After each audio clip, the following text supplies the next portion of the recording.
Kalau masih bayi, nyembuhin bapilnya pakai apa? Bayi ketika batuk pilek belum bisa mengeluarkan dahaknya sendiri, jadi daripada dikasih obat, kita usahakan untuk keluarkan lendir bayi ya. Salah satu caranya dengan treatment bapil di bayi bunda.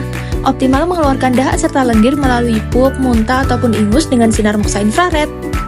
Selain itu, diberi pijatan lembut untuk meningkatkan kualitas tidur, jadi tubuh anak optimal dia melawan virus dan penyakitnya. Sudah lengkap banget kan?